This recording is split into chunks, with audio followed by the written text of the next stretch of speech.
G'day viewers, Jeff from McPhee's Gardening again. Good to see you all. We're finally back at work after a week in lockdown here in Victoria, Melbourne. So fortunately we're allowed to go back to work. So coming home after a big day. Today's subject, quotations. How do we quote? What is everybody's method? We all should have a procedure when we quote. When we rock up to the client's, potential client's property, it's nice to have a sequence so that when you get there they explain exactly what they want, and then you straight away can give them a price, or you may have to go away and come back to them. Okay, so my way of doing it is that we receive the call, we get the details, the address obviously, we roll up to the place, knock on the door, step back and say, take the sunglasses off, say, hi, Jeff from McPhee's Gardening here for the quotation. The client then explains what they want done. Now, the first thing is, the client, in most cases, in the first 10 seconds will know whether they're going to employ you or not.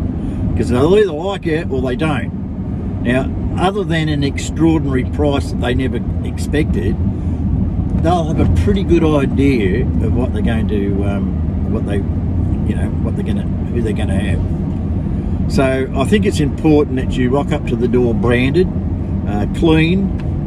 Obviously you're going to have a little bit of dirt on you from previous jobs, but at least look the part. Have your notebook in hand and let them do the talking. Let them explain what they want. Every detail. Jot notes down of the areas. I want the bush over there pruned. I want the shrubs cut back from the driveway. I want the garden beds weeded. I want the lawns mowed and edged, etc. So you're documenting all those items.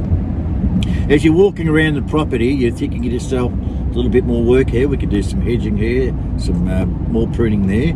So when they've completed, you could say, well, what about the hedges? Do you think I can get those hedges nice and square for you, rather than just cut them back, take a bit more time? And those trees overhanging in the back fence, I can provide a little quick prune so that they're away from the fence line. And they go, oh, that's a good idea. Well, how much is that going to cost? Now, whilst you've been listening to them talking, you've always got an idea. You've said to yourself, all right, my hourly rate, I know what my hourly rate is. It's going to take me 2 hours. It's going to take me tip fee. It's going to take me an hour to go to the tip, unload, and then return if there's a second load or on my way. Or it might be a half day rate, or it might be a daily rate, but you should really know in your head roughly how much it's going to be. The other time that you might not give them the quote there and then is that you may require materials, and it is such a big job, like a major makeover of a garden or whatever. But I've found over the years that get that quote in as quick as you can, and if you can do it there and then, they'll say yes or no to the job.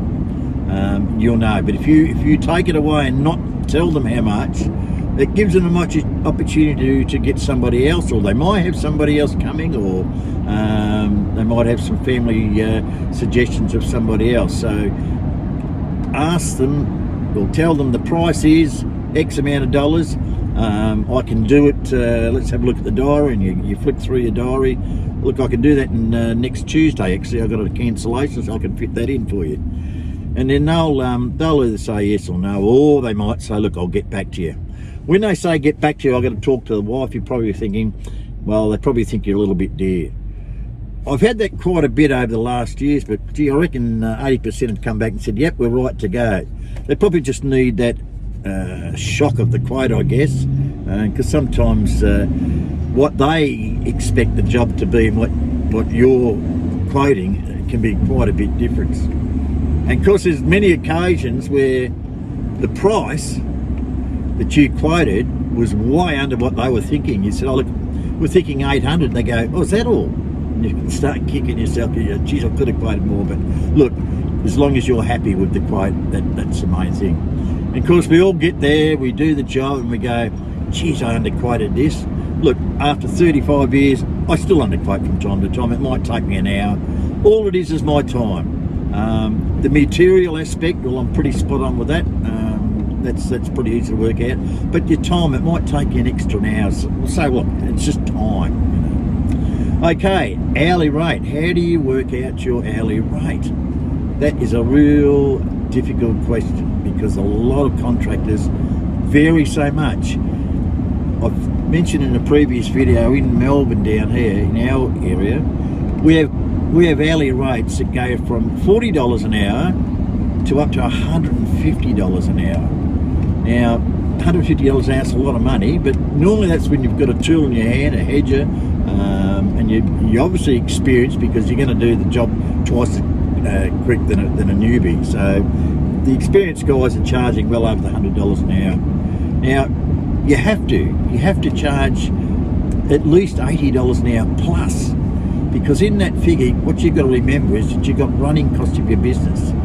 So you're not working for the client as an employee, you're working for the client as a business, and that business has to make, has to cover costs, it has to make a profit, has to pay you a wage, has to pay insurances, has to pay GST, has to pay taxes, and so on and so on. So what you really need to do is add up all your costs over the year of insurances and all that thing, factor that into the billable hours that you can work each week. Now, we can't work 8 hours a day, 7 days a week, and that's all clear, because that doesn't happen, because you've got travelling in between jobs, which is important to have a tight round if you can, but not everyone can.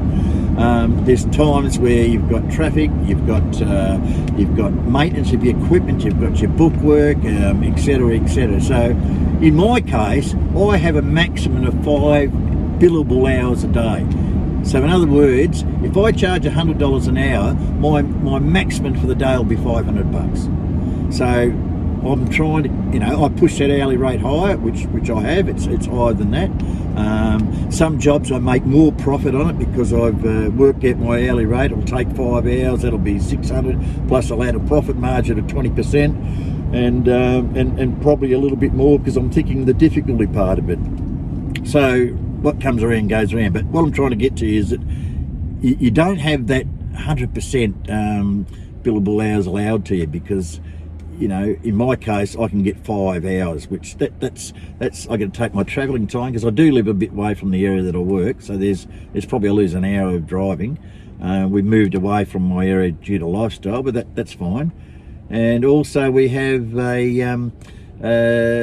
like problems in, like, you've got your bookwork, you've got your maintenance of your equipment.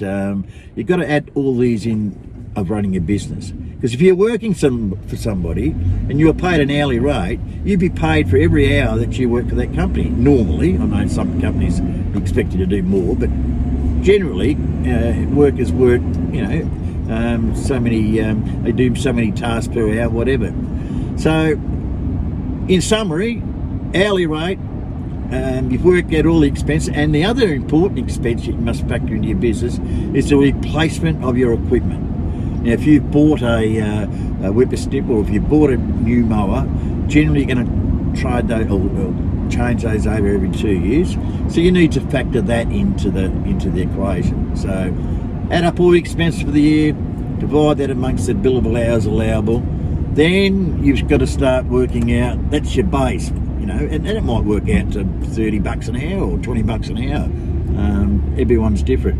Then you've got to factor in your lifestyle. I mean, you don't want to be working for $40 an hour, because you might as well go down to Coles and work for that, stacking shelves. You can earn just as much. So you've got to be well over the $80 an hour, 90. A lot of guys are into the 100, 120. You hop on a ride on, you can go $150 to $200 an hour. Like, you've got a $10,000 machine, so you're not going to charge the same rate you do for a push mower. So it's all relative. So yeah, that's just a little bit of a look of how we quote. So good luck with that. I'd like to hear people's comments on quoting. Everyone's different. There's no right way or wrong way. The only right way, of course, is make sure you're not working for a wage. Make sure that you're working for a covering your costs of the business and making a profit. Because that's why you're in business, is to make a profit. It's lifestyle, but you're not working for an hourly rate as an employee. That's the emphasis that I'm trying to get across. Well, I hope you enjoyed the video. I probably rambled on a bit, but hope you got the gist of what I was getting on about, and love to hear some feedback, guys, please.